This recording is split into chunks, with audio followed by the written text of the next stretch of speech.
You're lying flat in frozen grass, and 20 feet in front of you is an animal that could kill you with a single kick, a woolly mammoth. 14 feet tall, 6 tons, tusks curved long enough to run a person through. You have a sharpened stick. That's it. No gun, no bow, not even metal. Just a length of wood with a fire-hardened point, and 4 other people lying in the grass beside you, just as exposed, just as unarmed by any modern definition of the word.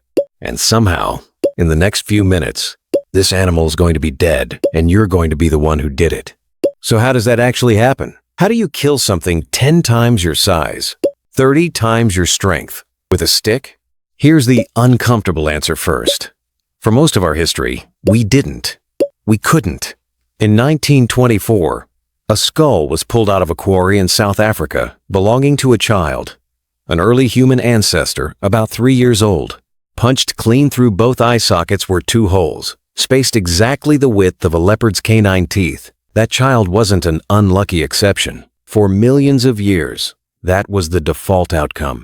We were slower than a chimpanzee, weaker than a chimpanzee, blind in the dark, and loud enough to announce ourselves from 100 yards away just by walking upright.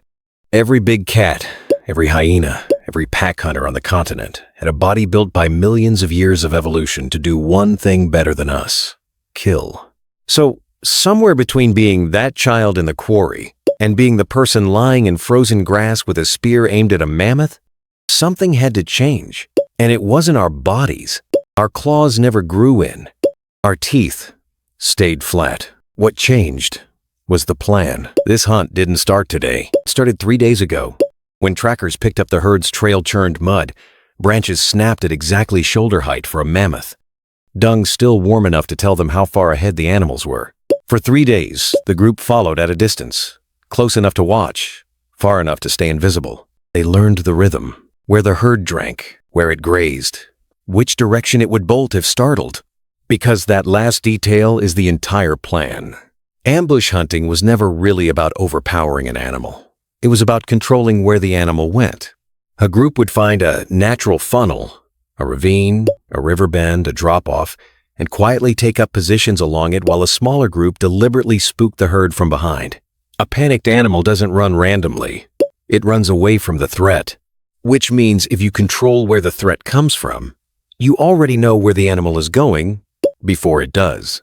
At head-smashed-in Buffalo Jump in Alberta, Canada, archaeologists found bison bones stacked 10 feet deep at the base of a cliff, evidence of this exact strategy used for nearly 6,000 years straight. Generations of hunters mapped migration paths and built rock cairns to funnel entire herds toward a drop they couldn't see coming until it was too late. Mammoths don't panic off cliffs quite so easily, though. Hunting something that size took a different kind of tool. Around 400,000 years ago, in what's now Germany, archaeologists uncovered a set of wooden spears near Schöningen. So precisely balanced, they matched the aerodynamics of a modern javelin. Not sharpened branches. Engineered weapons thick at the front, tapering toward the back. Weighted to fly true past 30 feet. That's the distance between "I might die today" and "I probably won't." Then came the tool that changed the math entirely. The atlatl, a simple hooked stick that acts like a lever, extending the throwing arm. It sounds almost too basic to matter. It isn't. An atlatl can launch a dart at over 90 miles an hour, more than double the speed of a hand-thrown spear, hard enough to punch through and hide from a distance the animal can't close before you've already thrown it again. And yet 5 people with sharpened sticks still should not be able to kill something the size of a school bus. Even with better spears, even with better range, the math doesn't add up on paper. So what's missing? Timing. A thrown spear only kills if it lands exactly where the hide is thinnest, behind the shoulder, and only if it lands the instant the animal turns to expose that spot.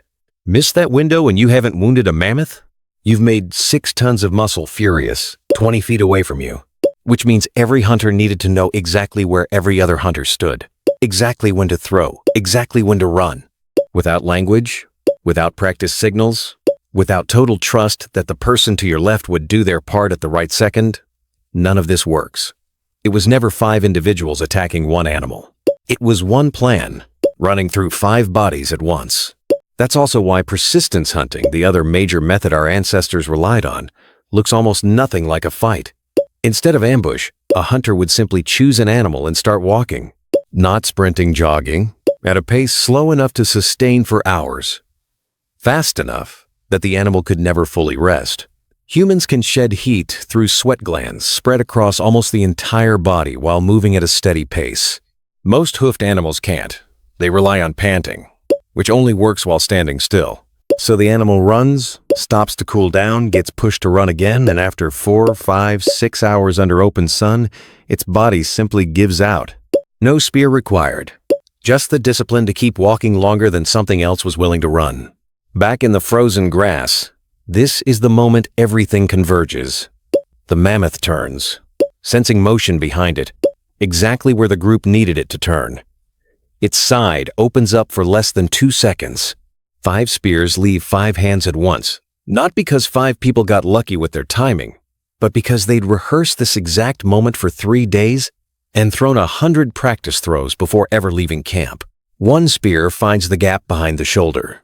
The mammoth doesn't fall immediately. Nothing that size falls immediately, but it's wounded now, slower now, and the group doesn't need to win in 1 throw. They need to win over the next few hours, following the blood trail, staying just out of reach, waiting for the moment it finally goes down. By nightfall, there's a fire burning where there wasn't one 3 days ago, and more meat than any single person could carry alone, which was always the point, because the hunt itself was never really about killing an animal. It was a rehearsal for everything after it. In Shanidar Cave, Iraq, researchers found the remains of a Neanderthal who lived to around 40 years old with a healed broken arm, blindness in 1 eye, and arthritis severe enough that he couldn't have hunted, fought, or carried his own weight for years before he died. His group fed him anyway. No predator on Earth does this. A wolf that can't hunt gets left behind. A human who can't hunt gets a share of the meat, because the same coordination that brought down a mammoth also decided that nobody eats alone and nobody gets left in the grass. That's the part evolution never had to plan for and somehow built anyway. We didn't outrun the animals we hunted. We didn't outmuscle them. We simply refused to face them one at a time, and once that instinct existed, it didn't stop at the hunt. It became the reason the child in that South African quarry was the exception, and the person lying in frozen grass, spear in hand, mammoth 30 feet away, was the rule.